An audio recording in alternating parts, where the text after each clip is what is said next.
Olá, está no ar mais uma vez o programa Bíblia Aberta. Mais um episódio do seu estudo aprofundado da Palavra de Deus. É muito bom estarmos juntos para aprender sobre aquilo que a Bíblia tem para nós, as lições maravilhosas que a Bíblia encerra e, sobretudo, que nós podemos colocar em prática na nossa vida.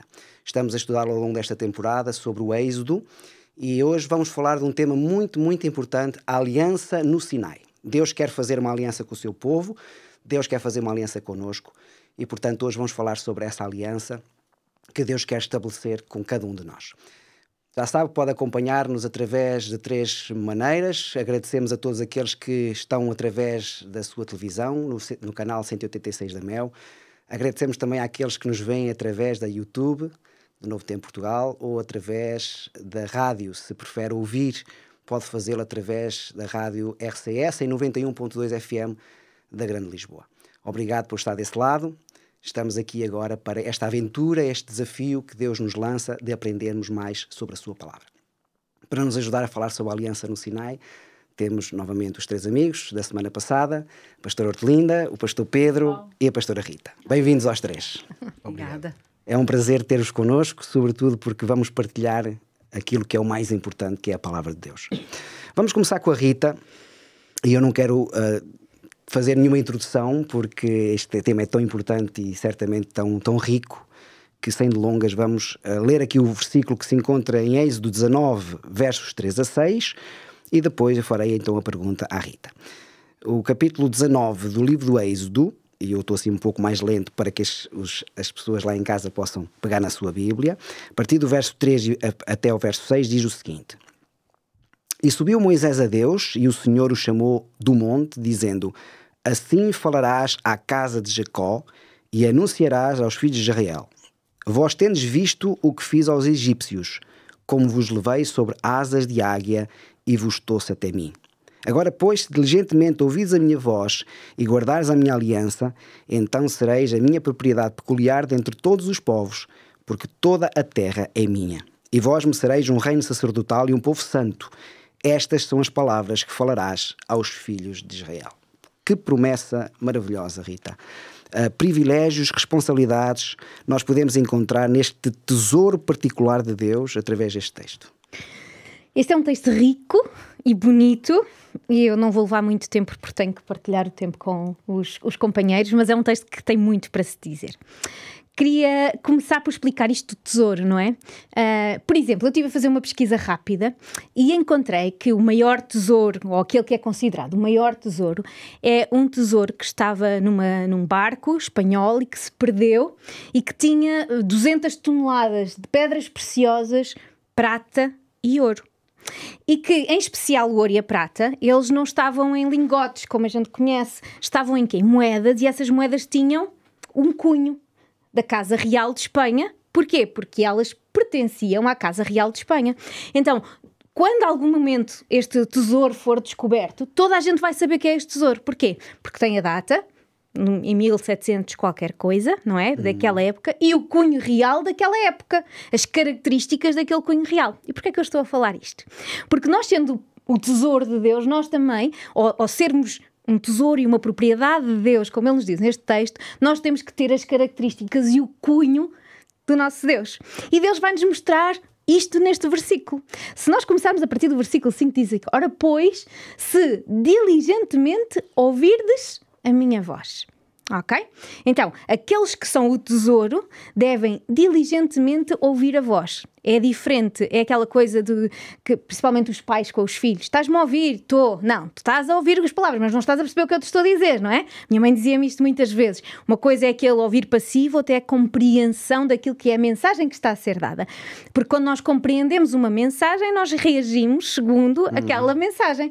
Então Deus pede este ouvir, esta escuta diligente, que vai levar ao quê? A que se guarde um concerto, que se guarde uma aliança. Então, aqueles que eram este povo tinham este cunho de Deus, ouviam e faziam aquilo que Deus tinha dito. Isto faziam deles a propriedade. E este cunho fazia deles terem características muito especiais. E o texto continua e diz assim: vós sereis um reino sacerdotal, ok? Ser um reino. Quem é um reino, reina ou vai numa direção, tem como objetivo levar a que haja uma missão que seja cumprida, não é? E qual é que era a missão destes que têm o cunho de Deus? Serem sacerdotes. E o que é isto de ser sacerdote? Qual era uma das principais funções dos sacerdotes? Pedro, uma das principais funções dos sacerdotes qual era? Intercessão. A mediação. Exatamente. Mediar e interceder. Ser aqueles que fazem a ponte de ligação entre Deus e o homem. E agora estes que são escolhidos, estes que são o tesouro, têm esse papel fundamental. Serem eles que seja, não serem uns que viverem dentro da caixinha. Por exemplo, falei deste tesouro. Nós falamos dele, ninguém o viu, está lá no fundo do mar e ele serve para alguma coisa lá fechado no fundo do mar? Para absolutamente nada, não é? Então, o tesouro, ele tem uma ação e a ação e a responsabilidade deste tesouro, que somos aqueles que aceitamos ouvir e fazer segundo aquilo que Deus nos manda, é sermos aqueles que vão intermediar entre as pessoas e Deus, que vão levar Deus e a sua mensagem às pessoas. E este era o grande objetivo. Então era ser sacerdotes e um povo santo. Santo significa separado, não é? Ter características que os separam, que eles não vivem da forma comum, mas que têm como objetivo viver para cumprir aquele que é o desígnio de Deus, que era de serem os que levavam a conhecer Deus à terra por onde eles passavam. E esta foi uma missão que foi dada ao povo de Deus, neste caso aqui devemos a toda a nação, não é?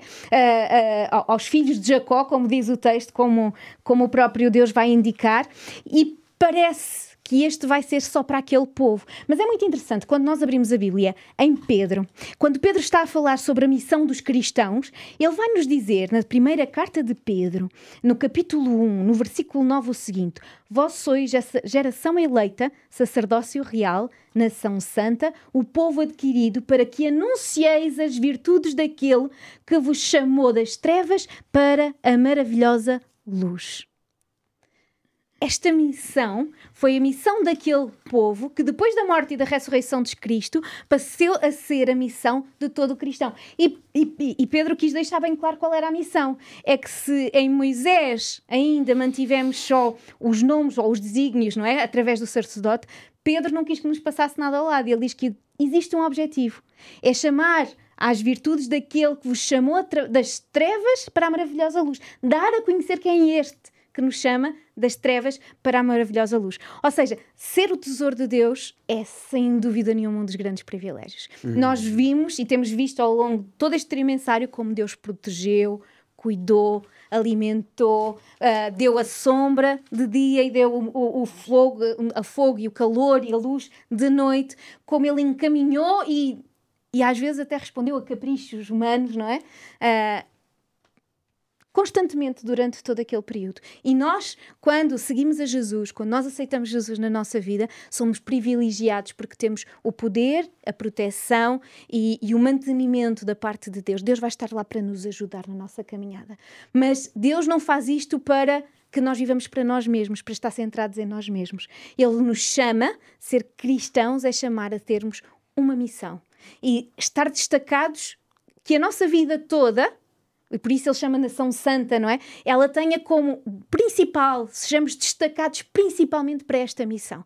É verdade que Paulo fazia tendas e tinha os seus trabalhos, a forma de sustentar, todas estas coisas, mas o grande objetivo de Deus, para Paulo e para nós cristãos, é que cada um de nós possa falar das virtudes daquele que um dia nos libertou e nos levou das trevas para a luz. Então, aqui nós vemos, tanto no Antigo Testamento como no Novo, que nós somos a geração eleita, o sacerdócio real, o povo santo, não é? Exatamente. Não era só o povo de Israel no início, mas agora no Novo Testamento, cada crente pode ser esse sacerdócio. Exatamente. E aqui é uma coisa muito interessante que tu disseste, e que tem a ver com este Êxodo 19, de ouvir a voz. Eu achei isto muito interessante. E há aqui uma passagem que eu gosto muito em São João 10, não é? Que diz, a partir do verso 26, mas vós não credes porque não sois das minhas ovelhas, como tenho dito. As minhas ovelhas ouvem a minha voz e eu conheço-as e elas me seguem. Dou-lhes a vida eterna e elas nunca hão de perecer e ninguém as poderá arrebatar da minha mão. não é? As ovelhas verdadeiras ouvem a voz do seu pastor. E aqui o povo devia ouvir a voz de Deus e seguir essa voz de Deus. É muito importante que o façamos, não é? Muito bem, obrigado Rita por esta explanação. Vamos agora à Hortelinda. Hortelinda, vamos avançar um pouco mais, vamos agora ainda ao capítulo 19, mas vamos ver o verso 9 até o 11 e depois o 17 e o 18. Vamos ler então. Diz assim: estejam prontos para o terceiro dia, porque no terceiro dia o Senhor descerá diante dos olhos de todo o povo sobre o monte Sinai, e marcará os limites ao povo em redor, dizendo: guardai-vos, não subais ao monte, nem toqueis no seu termo. Todo aquele que tocar no termo do monte morrerá. Versículos 17 e 18. E Moisés levou o povo fora do arraial ao encontro de Deus, e puseram-se ao pé do monte. E todo o monte do Sinai fumegava, porque o Senhor descera sobre ele em fogo. E a sua fumaça subiu como fumaça de uma fornalha, e de todo o monte tremia grandemente. É realmente um episódio bastante impressionante, não é? Aqui. Como é que nós podemos compreender esta preparação que Deus instruiu Moisés a que o povo tivesse neste encontro que o povo teria com Deus? Parece que é a primeira vez que Deus se apresenta ao povo de maneira direta e pessoal, não é? Até ali era sempre através de Moisés. Deus falava com Moisés, Moisés falava ao povo. Mas aqui é a primeira vez em que Deus fala diretamente, não é? Deus falava de maneira audível a todo o povo. Deus manifestava-se no monte de maneira gloriosa, não é? Com trovões, relâmpagos, fogo, trovões. E Deus diz: ninguém se aproxime do monte, ninguém toque no monte, não é? Porque quem tocar no monte vai morrer. É algo que sempre talvez nos espanta um pouco, não é? Deus se apresenta sempre na Bíblia como bastante cioso de quem Ele é. Não é? Bastante cioso da sua santidade. Deus é aquele que é santo. É aquele, isso quer dizer separado. Deus é o absolutamente outro. Não é? Em toda a Bíblia, Deus revela sempre o zelo pela sua santidade do seu nome, pela santidade da sua casa, pela santidade da sua lei, pela santidade de tudo o que realmente o concerne. Deus é realmente separado e Ele exige que seja reconhecida essa separação, reconhecida essa santidade, não é? Conhecemos todos o caso de Uza, que um dia, quando a arca se deslocava, Deus tinha dito: ninguém toque na arca, porque a arca é santa, representava Deus. E o pobre de Uza, a arca ia a cair e ele ousou segurar a arca e Uza morreu, foi fulminado. E isto é chocante para nós hoje. É chocante sobretudo para os nossos contemporâneos, que vivemos tão afastados do sagrado. Vivemos tão afastados realmente daquilo que representa Deus. E de Deus, estamos habituados a ler livros, a ver filmes, a ver vídeos, dissertações sobre Deus, tratado muitas vezes de maneira totalmente irreverente, não é? Muitas vezes em filmes, em espetáculos, Deus é negado, ridicularizado, banalizado. O nome dele em vão. Profanado, o nome é totalmente em vão, e as pessoas saem-se bem e acham que realmente podem fazer isto, não é? Fica-se chocado com esta exigência de Deus de respeito, reverência, total distanciamento, não é?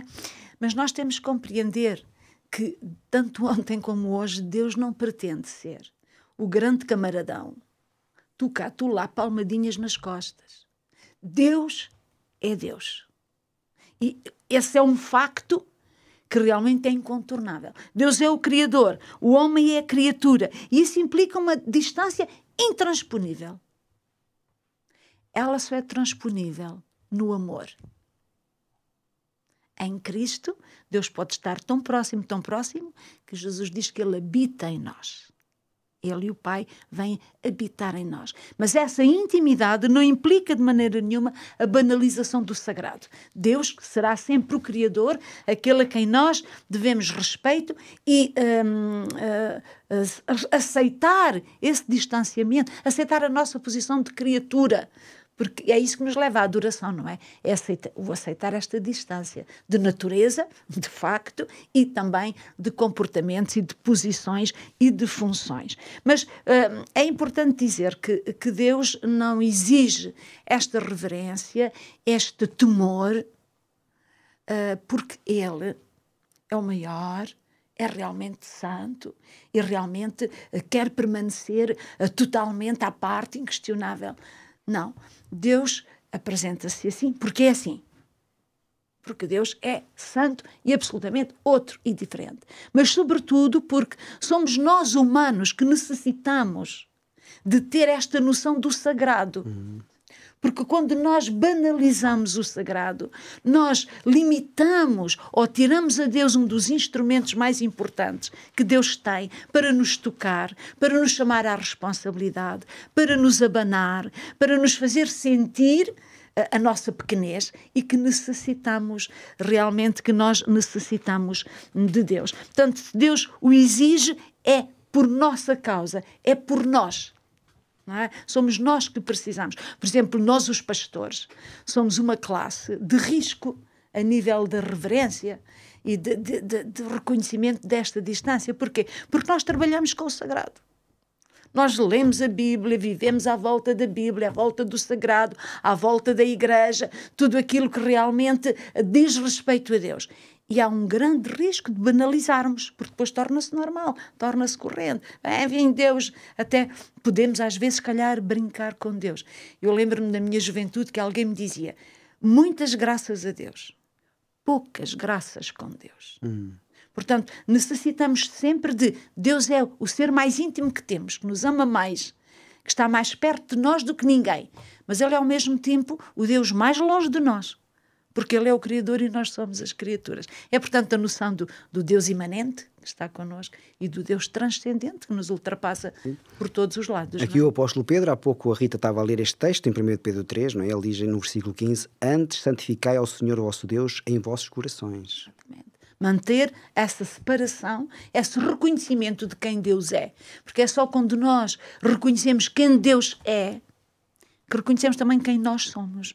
Não é? Deus é um Deus próximo. E que o buscamos com humildade. E é interessante que Deus faz toda esta exigência de afastamento e manifesta o seu poder e a sua glória, porque a seguir Deus vai fazer uma coisa muito importante. Vai estabelecer com o povo uma aliança. E vai-lhes dar a sua lei. E a sua lei e a aliança têm como núcleo a obediência à sua lei. A sua lei é para obedecer. E porquê é que temos que obedecer a Deus? Porque Ele é Deus. Porquê é que temos que cumprir os mandamentos de Deus? Porque Ele é Deus. Ele é que sabe. Ele é que nos trouxe à existência. Ele é que tem um manual de instruções para nós. Ele é que sabe o que é bom, o que é mau, o que devemos e o que não devemos. E então o Senhor se apresenta com todo este poder e grandeza, porque Ele é isso, não é? E exige a nossa obediência. Mas Ele é o Deus íntimo e amoroso que está connosco para promover no nosso coração o amor e essa obediência que deve ser feita por amor. E nós temos que perceber os momentos, não é? Os momentos. Este momento aqui é um momento de preparação para algo muito importante. Que é a aliança que Deus vai estabelecer com eles. Deus... E é o dom da lei, não é? Essa lei moral. Deus queria que eles compreendessem o momento importante que eles iam ter naquela altura, não é? Claro que Deus é próximo de nós, Deus é o nosso melhor amigo, nós podemos, em oração, falar com Deus e saber que Ele está junto de nós, a contar-lhe todas as nossas alegrias, todas as nossas tristezas, mas também compreender que há momentos em que Deus é Deus. Deus se apresenta assim desta maneira. Deus e esta é Deus. preparação. E é uma segurança para nós. Exatamente. Não é? É uma segurança para nós. Esta noção de que Deus é esse ser grande e transcendente que me ultrapassa por todo o lado, mas que é ao mesmo tempo um Deus de amor. Então eu posso confiar naquilo que eu não conheço, naquilo que Deus me transcende. Eu entrego-me confiante ao seu cuidado. Porque senão nós banalizamos Deus de tal maneira que fazemos dele mais um homem. E se eu, como humano, não consigo, se Deus se tornou quase um outro ser humano, então Ele também não vai conseguir. Deixa de ter influência sobre nós. Mesmo tendo influência, mesmo que Ele queira, não me consegue ajudar. Porque nós tornamos homem, Deus tão homem, tão como nós, tão tucatulá, que quando nós precisamos da ajuda dEle, Ele é só mais um. Exatamente. Em vez de Ele ser quem é. E quando nós reconhecemos quem Ele é e temos presente sempre quem Ele é, também é bom para nós porque percebemos que aquele que é próximo no sentido de me ajudar e ele tem poder e capacidade porque ele é maior que eu. Claro.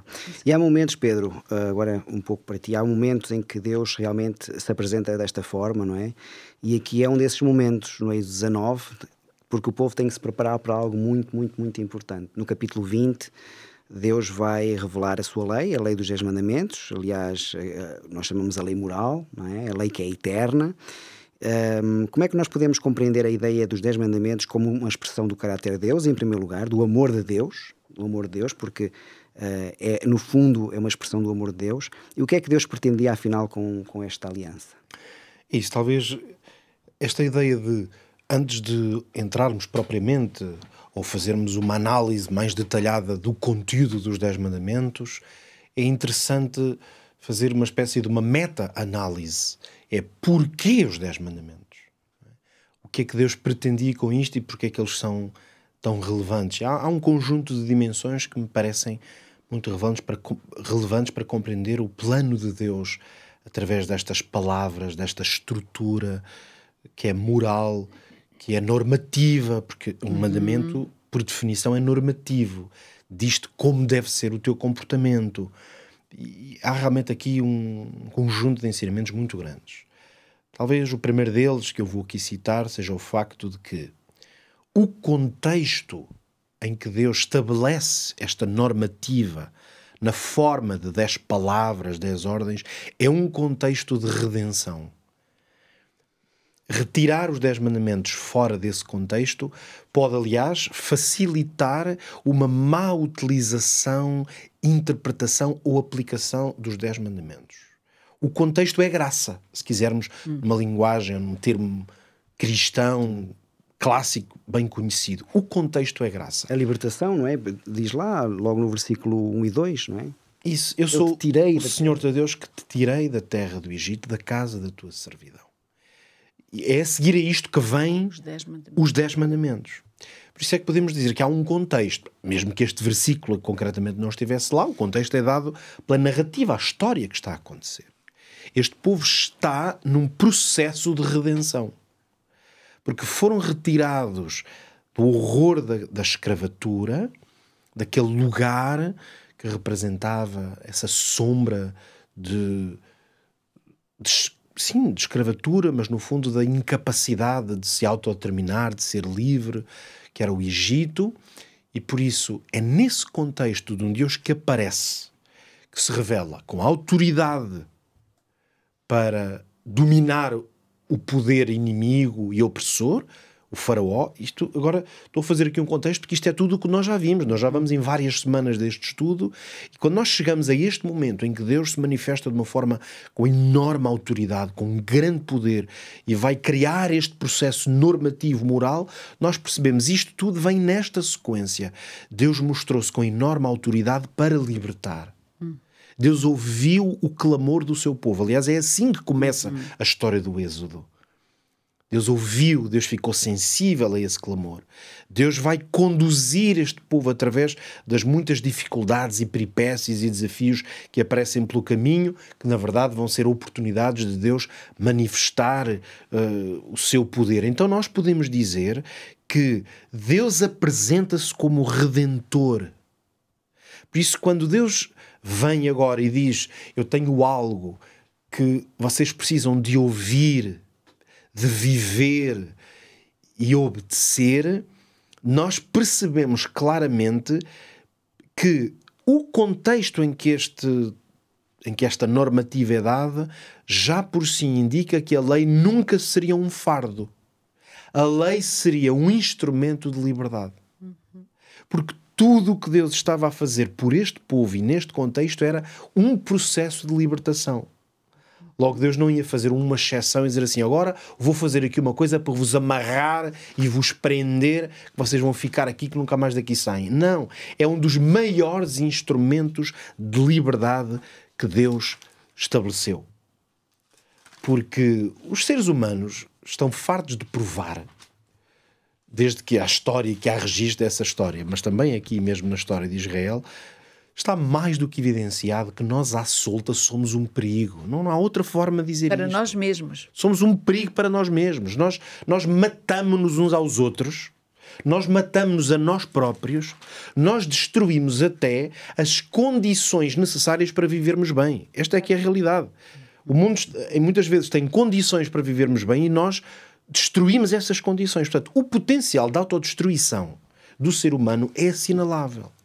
É por isso que Deus tem que usar processos normativos para nos libertar de nós mesmos. É graça. Sim. É o que diz Tiago, capítulo 2, verso 12. Assim falai e assim procedei, como sendo julgados pela lei da liberdade. Esta lei que é da liberdade. Por isso é que ela é designada assim, e por isso aqui o próprio contexto já é assim. Deus está num processo de libertação. Mas um segundo elemento muito importante, que nada de novo, muitas vezes o afirmamos, é que os 10 mandamentos, particularmente, eles refletem o caráter de Deus. Porque como Deus é não apenas um ser profundamente, naturalmente, essencialmente amor, significa que Deus é bom e benigno em tudo o que faz. As suas ações refletem essa sua forma de estar diante do outro. Deus é o ser altruísta por natureza, que é um pensamento que eu pessoalmente estou sempre a dizer em tantos lugares, porque me parece sempre tão necessário compreender isto, que Deus é o único ser que é altruísta, essencialmente altruísta, porque é o único ser que não precisava que o outro existisse. É isso que prova o seu altruísmo radical, que é como podemos chamar a isso. Nós, para sermos altruístas, muitas vezes temos que nos forçar a ser altruístas ou criar hábitos de altruísmo. Porquê? Porque nós temos sempre a sensação de que não precisamos do outro, mas no fundo precisamos sempre dos outros. Mas Deus não precisa do outro para nada. E nesse sentido, a essência de Deus é o que é que eu posso fazer agora que vai produzir o bem deste. Então, os 10 mandamentos são um instrumento de manifestação desse caráter bom, altruísta de Deus. Deus está a ver um povo ali, vê o perigo deste povo se autodestruir. Nós temos estudado isso nas últimas semanas, este povo que murmura, que é desobediente, que é infiel, que é dado ao mal naturalmente. Então Deus vai criar um instrumento precisamente de ajudar esse processo. É por isso que quando Jesus, que foi o grande intérprete da lei, isto é um título que podemos atribuir, Jesus interpretou a lei de uma forma absolutamente extraordinária. Por isso, ao contrário da ideia, a possível ideia de que Jesus anula ou retira a lei, ele fez o contrário disso, que é um aprofundamento da lei a um nível que era talvez até inimaginável. E o verdadeiro intérprete da lei, que é Jesus, conseguiu resumir ou expressar, talvez até formular a lei da seguinte forma: amarás ao Senhor teu Deus de todo o coração. Este é o primeiro e grande mandamento. E o segundo é semelhante a este: amarás ao teu próximo como a ti mesmo. E depois destes 2 mandamentos depende toda a lei e os profetas.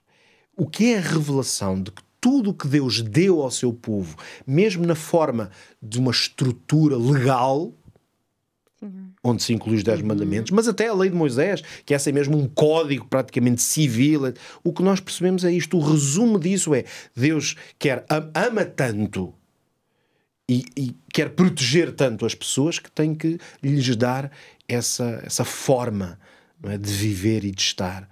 E claro, finalmente, não podemos esquecer que os 10 mandamentos, eles expressam valores eternos. Mesmo se eles estão revelados numa linguagem que é contextual, claro que há um contexto, por isso é que podemos dizer que os valores eternos dos 10 mandamentos estavam no Éden. Claro. Os 10 mandamentos estavam todos no Éden, mas não foi preciso formulá-los no Éden. Deus não apareceu a Adão e Eva e disse: tomem lá as tábuas com 10 mandamentos. A formulação, ela é contextual. E nós vemos isso em muitos dos mandamentos. Mas os princípios são completamente eternos. A prova de que isto é realidade é: basta imaginarmos em qualquer época da história onde se incluiu o Éden, ou hoje, ou há 1000 anos atrás, imaginem uma sociedade onde apenas os 10 mandamentos fossem todos cumpridos sem exceção. É que é uma coisa tão resumida, 10. Os países têm estatutos e constituições. Agora em Portugal, nessa altura, está-se a falar muito de Constituição. Aquilo são dezenas ou centenas de páginas. E depois temos as leis todas. E Deus conseguiu dar 10 palavras.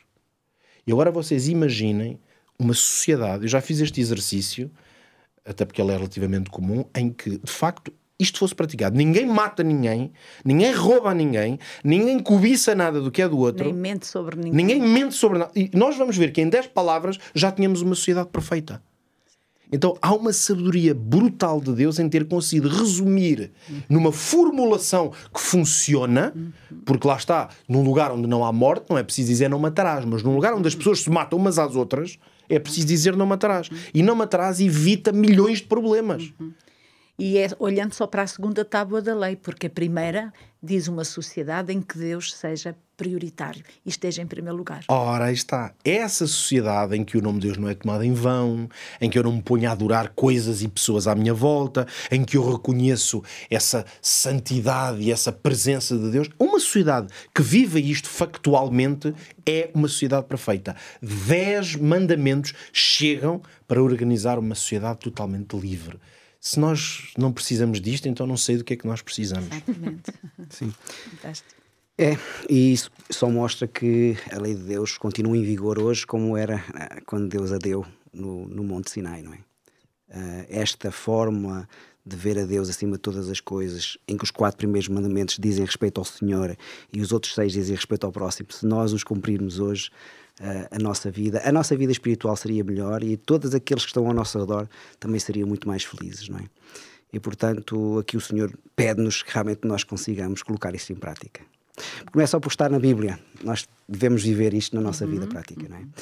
Vamos continuar a falar sobre a aliança do Sinai e agora os 10 mandamentos, que é no fundo o centro desta aliança, não é? Deus deu estes mandamentos para ser o centro desta aliança e estes mandamentos, Rita, foram escritos pelo dedo de Deus, não é? E nós vamos ler aqui uma passagem e depois eu dar-te-ei então a palavra em Êxodo capítulo 31, verso 18, que diz: deu a Moisés, quando acabou de falar com ele no Monte Sinai, as 2 tábuas do testemunho, tábuas de pedra escritas pelo dedo de Deus. Portanto, não foi Moisés que escreveu, não foi um homem que escreveu, foi o próprio Deus que escreveu com o seu dedo naquelas tábuas para que não se ficasse gasto e para que fosse eterno, não é? Porque é a expressão do caráter de Deus e como Deus é eterno, a lei também é eterna. O que significado é que nós podemos atribuir a isto, Rita? Ok, temos uma Bíblia e a Bíblia é a palavra de Deus, certo? Nós todos dizemos isto. Mas isto não significa que a Bíblia foi escrita por Deus. Aquilo que nos diz a Bíblia, quando nós abrimos a Bíblia, no livro de Pedro, mais uma vez, em 2 de Pedro, no capítulo 1, versículo 21, vai-nos dizer o seguinte: porque a profecia nunca foi produzida por vontade humana alguma, mas homens santos de Deus falaram inspirados pelo Espírito Santo. Então a Bíblia deixa-nos claro que ela foi escrita por vontade humana, por vontade divina e não humana, mas que foram homens com palavras humanas, com expressões que eles conheciam, que, inspirados pelo Espírito Santo, iam escrever. Isto leva-nos às vezes a abordar temas e a lembrar-nos que quando algumas coisas estão escritas, nós temos que pensar naquela época, quais eram as palavras que eram usadas, para quê? Para tentarmos chegar o mais perto possível ao significado que elas podiam ter. Porque, claro, quando nós lemos Gênesis, a explicação de Moisés não poderia falar de ADN, nem de aparelho reprodutor. Porquê? Porque essas palavras não existiam na altura. Então ele não conhecia estas palavras para usar. Ele vai usar as expressões e palavras que ele conhecia naquele tempo e por isso ele vai usar estas palavras que hoje às vezes as pessoas criticam porque não têm a noção ou esquecem-se que Moisés não vive no século XXI. Ok? Só que isto é o senão, não é? Põe sempre aquilo, até que ponto é que ali não foi uma visão humana ou aquela palavra é mesmo aquela, e Deus quis que nos 10 mandamentos ficasse bem claro que aquela era a expressão de quem ele era. Então ele agarra e vai escrever com o próprio dedo. Não vai permitir que sejam as palavras de Moisés, nem as palavras de qualquer outro ser humano. Vai ser as palavras dele. É claro que ele vai usar para a linguagem que as pessoas percebem, ele vai usar o hebraico, não é? Que era a língua utilizada, mas ele vai deixar bem claro e vai escrever com o dedo dele para que fique claro que aquela é a impressão, não é? Quando nós nos nossos dedos temos a impressão digital, que todas as pessoas têm a sua impressão digital, e Deus colocou a sua impressão digital no sentido da sua pessoa naquilo que ele escreveu. E isto é muito claro quando o próprio Moisés, ao escrever, ele vai dizer no versículo 18 que estas tábuas são as tábuas do quê? Dos 10 mandamentos, como nós dizemos? Não, ele vai usar a expressão as tábuas do testemunho. Ora, testemunhava quem? Quem era este testemunho? De que é que testemunhava aquelas palavras? De quem? De Deus, do caráter de Deus. Era ele. Da sua vontade. Então, da sua vontade, de quem ele era. E ele quis deixar claro que aquele era o testemunho, era uma expressão de quem ele era e que quem ele era estava ali impresso sem qualquer filtro humano pelo meio. Diz, isto que eu estou a dizer não és suscetível a interpretações, não és suscetível a intermediários, isto sou eu.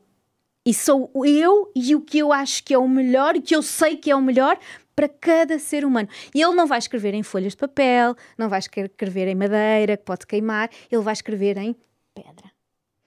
Porque a pedra, essa, tem uma durabilidade muito maior. E ele queria que se percebesse, através desta durabilidade, que é uma coisa para sempre. A lei de Deus demonstra o seu caráter, e o caráter de Deus existe desde sempre e vai existir até sempre e não é mutável. Não pode ser mutável. Deus é o que é, não é? E ele próprio se apresenta, eu sou o que sou. Então ele é sempre o mesmo. E esta expressão deste caráter foi entregue ao ser humano em pedra, escrito pelo nome de Deus, para que o ser humano percebesse naquela pedra e pelo seu aquilo que ele é, não vai ser mudado em momento nenhum da história da humanidade, e que nós pela eternidade vamos continuar a ter as mesmas leis, porque estas leis demonstram quem Deus é.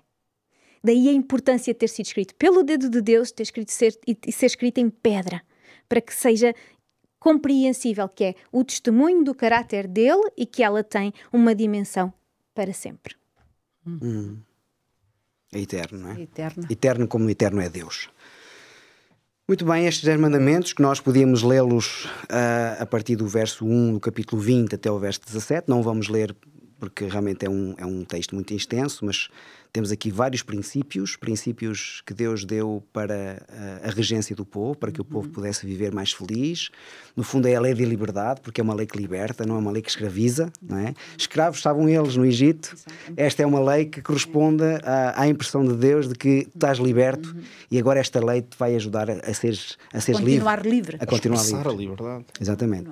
E portanto, Hortelinda, estes versículos, estes textos todos, depois podes resumi-los, se quiseres, está bem? Para todos aqueles que nos estão a ouvir possam compreender o que é os 10 mandamentos da parte de Deus. Mas nós vemos muitas vezes que estão escritos de forma um bocado negativa. Não tomarás, não farás. Queres-nos explicar um pouquinho sobre este contexto todo?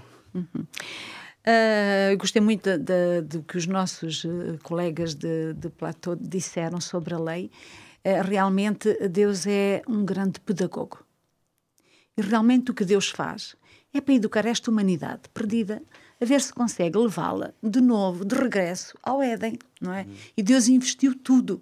E esta lei é um grande investimento de Deus na formação destas pessoas que Ele veio e que Ele quer salvar. Como disse o Pedro muito bem, o dom da lei é um dom da graça. Tudo é graça, não é? Tudo o que Deus faz realmente é graça. E a graça de Deus manifesta-se no facto, já vimos aqui, de Deus descer ao nosso nível, não é? Deus fala a nossa linguagem, entra nos nossos esquemas mentais, usa as nossas expressões. Ainda há pouco o Pedro dizia que Deus não faz as coisas por estar zangado. Mas é tão interessante que Deus parece zangado. Usa a linguagem a estar zangado, não é? Ele não está porque nada o pode afetar, como tu dizes, não é, Pedro? Mas ele usa essa linguagem. E porquê? Porque somos nós que necessitamos dessa linguagem. Ele apresenta-se realmente da maneira como nós necessitamos. E a própria lei veicula este princípio. A lei tem como fundamento o amor, o caráter de Deus. E os 10 mandamentos estão formulados para o ser humano, não numa situação edénica, mas numa situação pós-edénica, ou seja, uma situação de pecado. Pós-pecado. Não é? Então ela está adaptada ao homem em pecado, aos seus instintos, à sua orientação, aos seus desejos caóticos. Portanto, ela está adaptada ao homem e ela traduz o amor de Deus muito profundamente aí. Deus adapta-se e adapta tudo aquilo que nos dá, porque finalmente o seu objetivo somos nós. É a nossa salvação, é a nossa recuperação. Então Deus, os mandamentos, realmente 80% estão na negativa. 8 mandamentos é não faças, não digas, não cobices, e só 2 estão na positiva. É o mandamento da família, honrarás os teus pais, e é o mandamento da relação com Deus. Lembra-te do dia de sábado. São 2 mandamentos essenciais para que na relação com Deus nós possamos guardar todos os outros. Então, Deus pôs esses na positiva, mas todos os outros estão na negativa. E porquê? Porque Deus sabe que nós, seres humanos, vivendo numa situação de pecado, o nosso primeiro elan A nossa primeira tendência é fazer o bem ou o mal. O mal. É fazer o mal. Então o Senhor põe os mandamentos de maneira a travar o mal. Portanto, os mandamentos na negativa são, em primeiro lugar, e neste tempo, stops ao mal. Não farás o mal. Esta é a primeira leitura que Deus quer que façamos da lei e que nós podemos fazer neste tempo. Não faças o mal. Trava o mal. Portanto, eles são destinados a travar, portanto, este instinto de mal que nós temos, não é? Nós, como diz o apóstolo Paulo, mesmo quando eu quero fazer o bem, o mal está comigo, não é? Portanto, este instinto tem que ser esclarecido, travado. Travado é uma proteção. Não é? Travar isto é uma proteção para que a vida continue, não é? Para que a vida seja possível para o indivíduo. Para quem não comete, mas para que também... E também para os que estão à nossa volta, não é? Para os que estão à nossa volta. Mas eu também acho muito interessante que Deus usa aqui os mandamentos na negativa. Eu digo que ele é muito pedagogo nisto. É porque ele trata os israelitas como nós tratamos as crianças. Como é que nós tratamos as crianças? Fazemos grandes dissertações sobre as coisas, aprofundamos. Nós dizemos, não faças isto e não faças aquilo. E porquê? O pai é que sabe. Não toques na lareira. Não toques na lareira. E porquê? O pai é que sabe. Eu é que sei. Ou seja, eu sou o adulto, eu estou por cima, eu conheço mais do que tu. Então, trava, não é? A criança, Deus é pedagogo, realmente tratando estes israelitas como crianças. E não é verdade que eram crianças moralmente. Os israelitas, a nível moral, estavam na infância da humanidade. Toda a humanidade estava na infância. Era necessário, antes de vir a graça de Jesus, vir a lei. Todos nós conhecemos a importância na educação do não. Pois os educadores dizem que o não é indispensável. O interdito ajuda a estruturar a personalidade humana. Nenhuma pessoa poderá vir a ser quem ela é, desenvolver todas as suas potencialidades, se não for educada com interdito. Ela tem que saber onde pode ir, onde não pode ir. E isto é o tal estabelecer limites, que é tão importante na educação. Queria só juntar, antes de tu continuares, uma dimensão de que a importância desses limites é porque o limite protege o mais fraco. E o próprio. Porque, em geral, claro, ou seja, o próprio é o que nós percebemos logo, limita o próprio. Pois. Mas numa sociedade desorganizada e destruturada, o normal, aliás, isto é o que nós vemos na história, quando alguém detém muito poder, a primeira tentação é esmagar o mais fraco. Por isso, dizer que eu não posso matar ou que não posso adulterar é proteger o mais fraco, o que não vai ter hipótese. Se eu tiver muito poder, se eu tiver uma arma e o outro desgraçado não tem uma arma, portanto, eu tenho muito mais facilidade em matar o outro. Por isso, o mais fraco é protegido quando o mais forte é limitado na sua ação. E quando nós educamos desta forma, eu cresci na minha casa, quando eu era miúdo, nós tínhamos um cão, na verdade era uma cadela grande, raça Akita japonesa, depois cruzado com outra raça, era um cão, uma cadela grande, forte, muito vistosa, uma cadela magnífica. Toda a minha infância e juventude foi vivida com ela, era a Delta.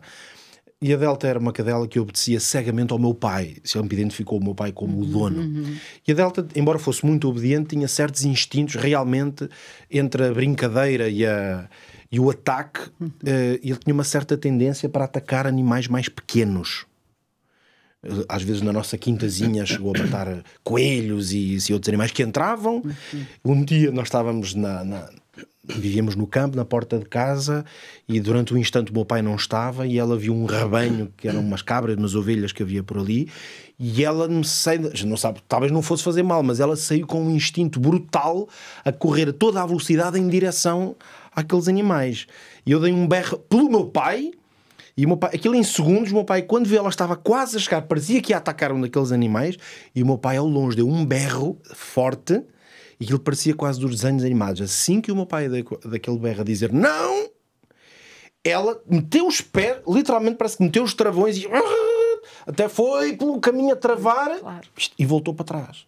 Quer dizer, como ela era muito mais forte e podia matar aquele animal, a importância daquele bicho compreender que um não era para se obter imediato, salvou a vida talvez de uma ovelha naquele instante. Isto é uma metáfora de que realmente o não salva o mais fraco. É a importância do limite. Vocês sabem que dizem os educadores que a criança que é criada sem limites, e às vezes os pais são muito permissivos, são crianças que desenvolvem uma insegurança igual àquele que é criado sem amor. Porque o limite manifesta o amor daquele que sabe por aquele que não sabe e dá-lhe segurança para ele poder realmente crescer. E é isso que permite a criança ir crescendo e tornando-se autónoma. Exato. Sabe o que é a palavra autónoma? Quer dizer precisamente a lei em nós. A lei no próprio, não é? E faz com que a pessoa possa então crescer e amadurecer. Vou só terminar já esta parte que eu acho que é muito interessante. Deus dá a lei assim na fase da infância. Limite, proteção, stop, não. Não explica sequer. Mas depois vem Jesus. E podemos dizer que com Jesus a humanidade já deve ter entrado noutra fase. E eu acho que é a fase da adolescência. Porque na adolescência o adolescente não se contenta com nãos. O adolescente precisa de saber porquê.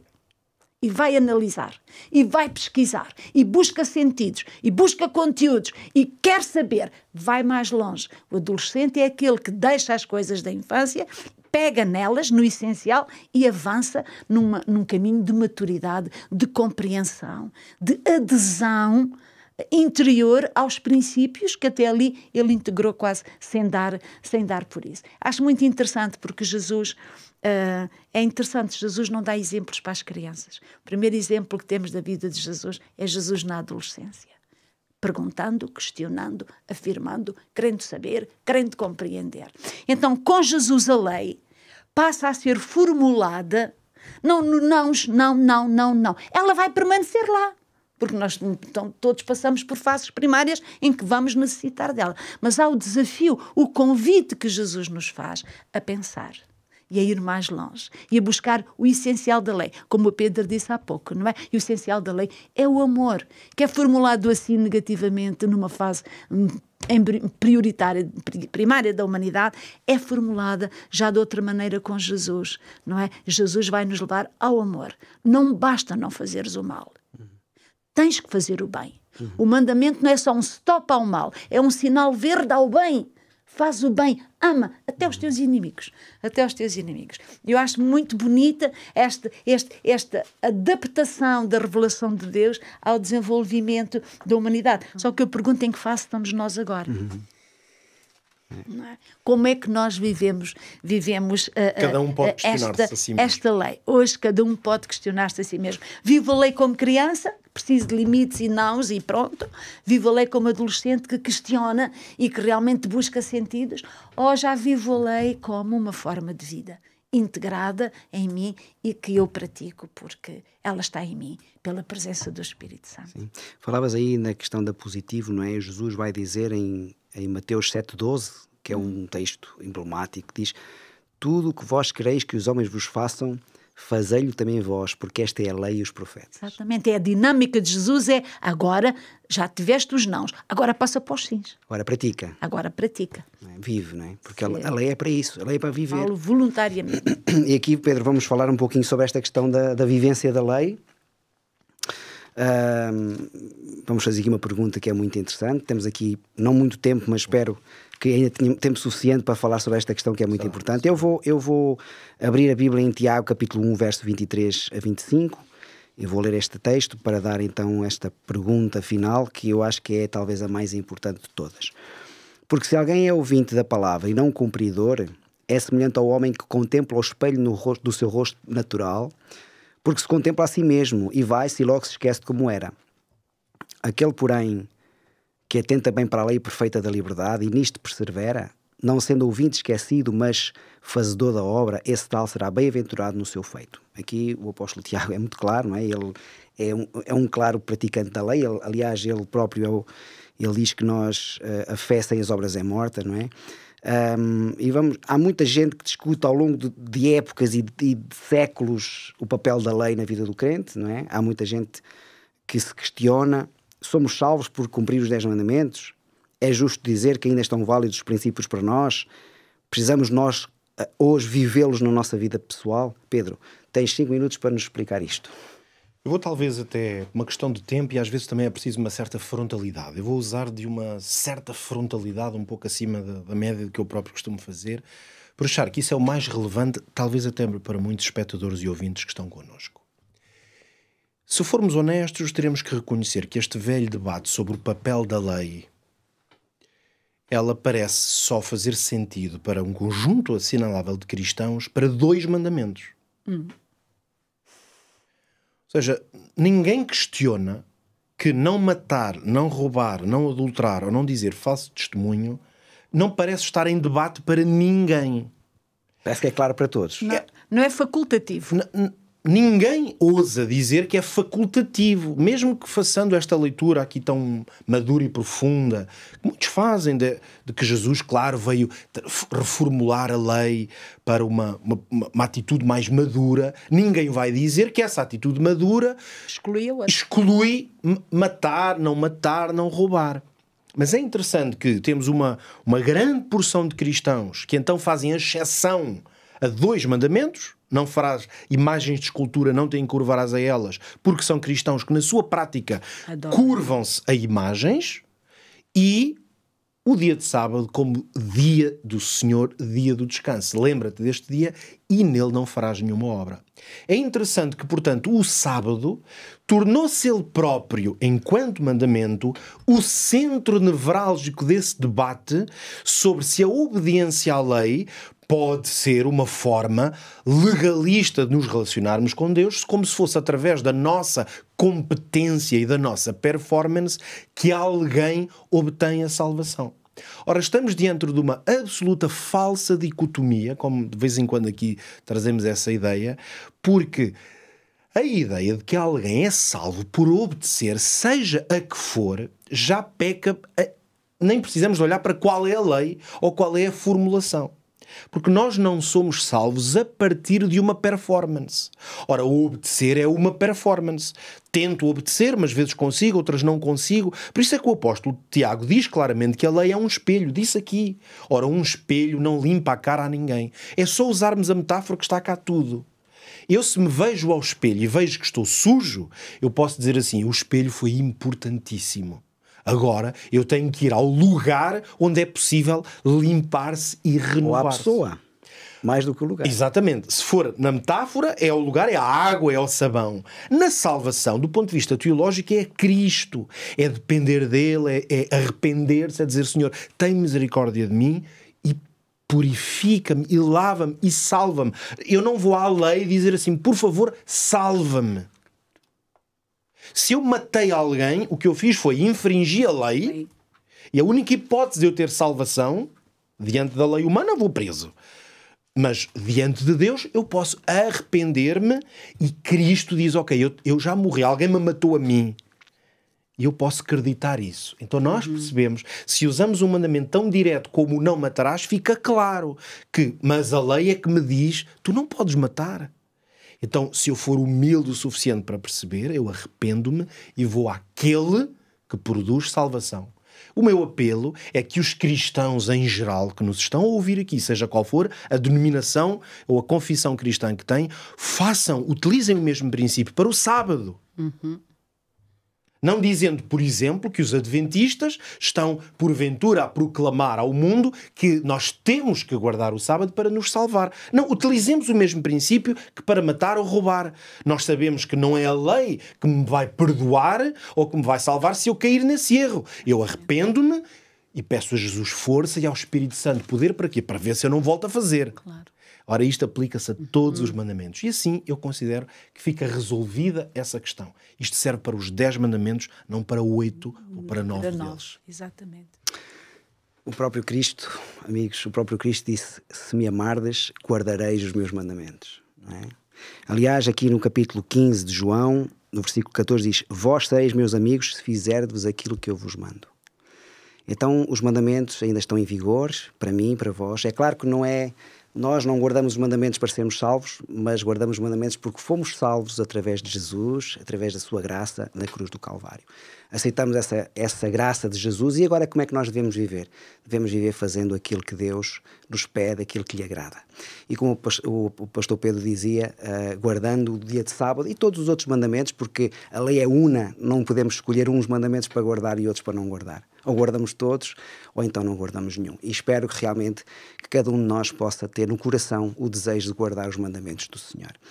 Foi um prazer estar consigo, foi um prazer tê-lo desse lado. Não se esqueça, temos aqui uma revista, esta revista é para ser oferecida e, portanto, só será oferecida se você nos contactar para que nós a possamos oferecer. 933-939291, 933-939291 é o número para o qual deve enviar uma mensagem para receber esta revista. Que o Senhor o possa abençoar grandemente. Pode também usar o mesmo número, por exemplo, para deixar-nos uma sugestão, para fazermos um pedido de estudos bíblicos, se calhar até aprofundar um pouco mais sobre a lei. Nós estamos disponíveis para o ajudar nesse seu percurso. Que o Senhor o abençoe, fique bem, fique com Deus.